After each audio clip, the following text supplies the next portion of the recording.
Come explore Ho Chi Minh City with me and my dad. We spent 5 days here, and in this video we're going to share with you where we ate, the Saigon Skydeck and why we wouldn't recommend visiting here, the Independence Palace, the War Remnants Museum, what scam to be aware of when you're outside of these places, the water puppet show, and some advice for people that are thinking about attending this, the walking tour of Ho Chi Minh City that we did, the Mekong Delta and the Chu Chi Tunnels day trip, and the evening street food tour by Motorbike, which was actually the highlight of our trip. So if you're ready, let's get into it. Hi, I'm Wilko, and in this video I am with my dad.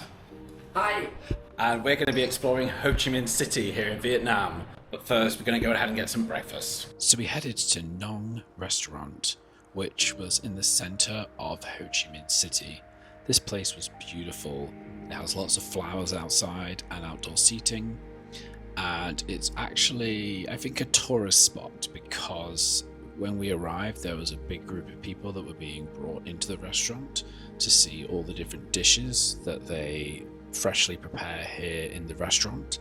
If you actually go around the side, you do see all of the different dishes that they serve being prepared by the staff. We chose to have the summer rolls and also the Vietnamese pancake, which is super delicious, and I'm really glad that my dad got to try them. I think he liked it. After this, we then went to the Saigon Skydeck. Now this is a viewing platform that is on the 49th floor of this building, and it was okay. It was around $10 to get in, and the view from the top is great. What you would expect really from going up to a skydeck, but we were actually staying in Landmark 81, and so that is the tallest building in the whole of Vietnam, and there is also a skydeck there. And in my other video we're going to show you what the view was like from there, and also what other activities you can do up there, because you can go outside. With this one, it felt a little bit like it was not fully open yet. There was actually an outdoor platform, but you weren't allowed to go there, and also there was another floor that was closed off. We spoke to a member of staff and she said since COVID it never fully reopened, so it kind of felt like that this has been overtaken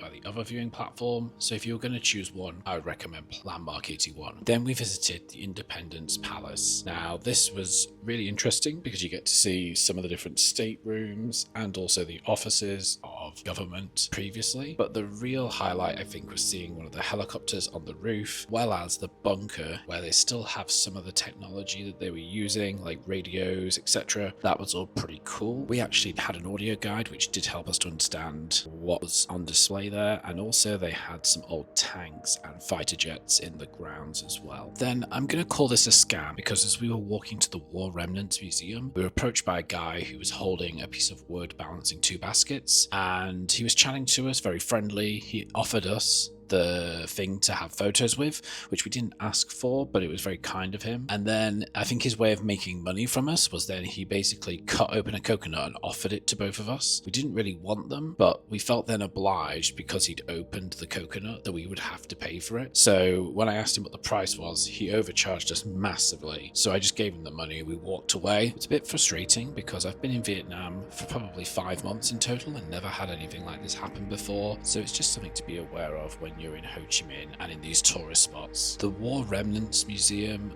you must visit.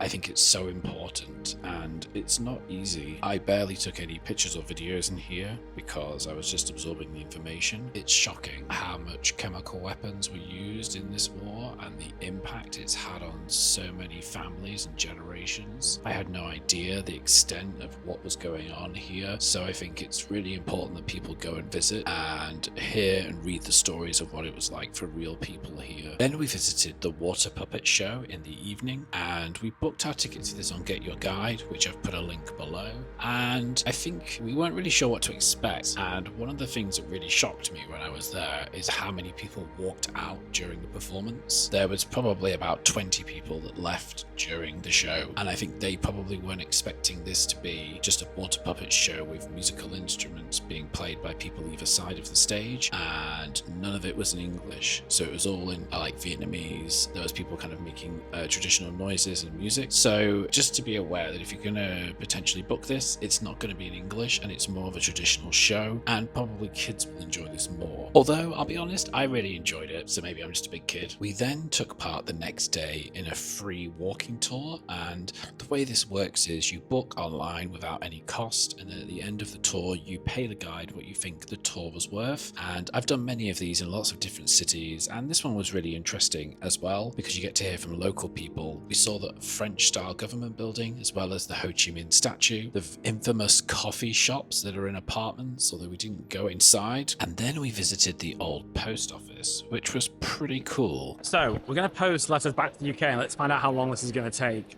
So we've got 3 cards here, some very nice, beautifully designed cards. Now these are actually 2 of the same, but they're about 80,000 dong each, so they're not the cheapest.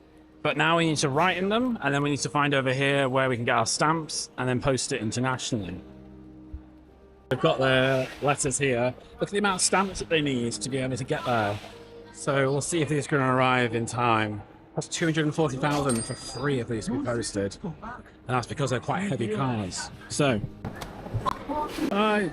We then visited Book Street, which is infamous for lots of different shops selling books and souvenirs, as well as coffee shops. There was also an exhibition which was showing the reconstruction work that's occurred after the typhoon Yagi hit Vietnam in 2024 and caused so much devastation to the north, including Hanoi. Our final stop on the walking tour was to visit a secret underground bunker where there were weapons that were hidden and that were used to fight in the resistance. You had to actually go underground, such as a small hole, so maybe not everyone can get down there, and then you can actually hold and feel how heavy these weapons are, which was very interesting. And then the next day we went on the Mekong Delta and Chu Chi Tunnels day trip. Now we booked a VIP bus, and when we arrived at the Chu Chi Tunnels, of course we had to try out what it was like going into one of the hiding places, which are so small. Like, until you see it and experience it yourself, it's so claustrophobic down there. It's how people survived hiding down there back in the war. It blows my mind. Then after this, we got the opportunity to see how the guerrilla war tactics at the time were able to trap people by using homemade traps, and also just see actually how small the real tunnels are. Then you get the opportunity to go down and actually go through the tunnels. I think there's maybe about 100 or 200 meters worth of tunnels you can go through, but it's very, very cramped. They do have exits every 20 meters or so, and I could only manage about half. Then you can actually get some pellets and go on the shooting range to actually shoot different types of weapons that they still have there. And after that we had lunch, which was actually pretty nice, pretty good lunch.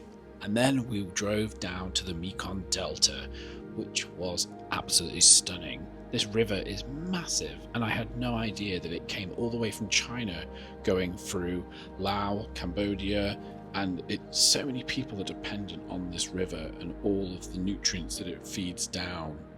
We went on a boat ride from one side of the Mekong Delta to the other, and then we went on a rowboat where we were ridden through some of the forests, and it was very peaceful and beautiful.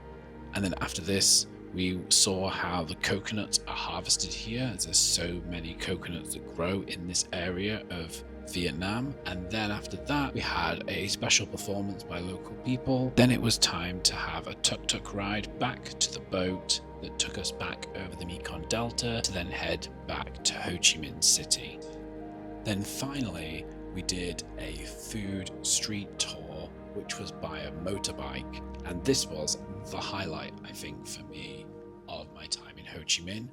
It was amazing. We basically got our own driver who took us around the city. There was actually only a group of 4 of us, and the traffic was mental. Like, I've never seen anything like it in Vietnam in any other city, and being on motorbike was definitely the fastest way. We visited so many different districts, and we got to try, I think, 7 different dishes over the evening. The guys that were riding with us and showing us the food were also really friendly, and it was a really nice time. So our first stop, we had pho, and then for our second stop, we had the Vietnamese pancake, and we were taught the correct way to eat it by using the lettuce leaf to wrap the pancake in with other vegetables. Then we were back on the bikes again to our next stop, which was to the flower market. And this was crazy because everybody was just riding by on their bikes, picking up flowers.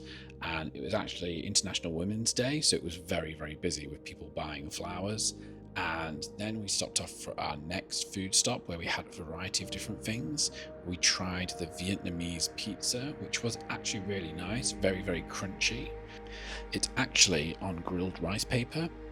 And then we had a nice iced tea that was very sweet. And then we got to try the sweet bubble potato with cheese powder, which I actually really enjoyed. It was tasty.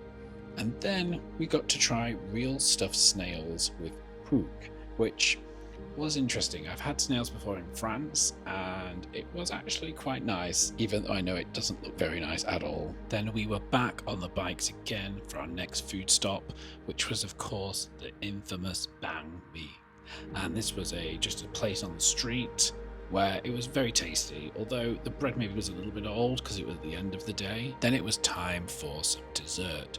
So we had almost like some kind of sweet, sugary donut that was really tasty. Was for this Vietnamese cracker with black sesame. That was super tasty. I really liked this. It reminded me of a Rice Krispie cake. Then we had something that was almost like a creme brulee in coffee and ice. And then the guy said goodbye and gave us a little gift. This was a perfect food tour and the best way to end our time in Ho Chi Minh City. I highly recommend, and I'll put the link below to where we booked through Get Your Guide. Thank you for watching the video. I hope you've enjoyed it. If you have and you're still watching, then please give it a thumbs up. And why not subscribe to see more of my travels around the world? As always, I'll see you on the next video. Bye!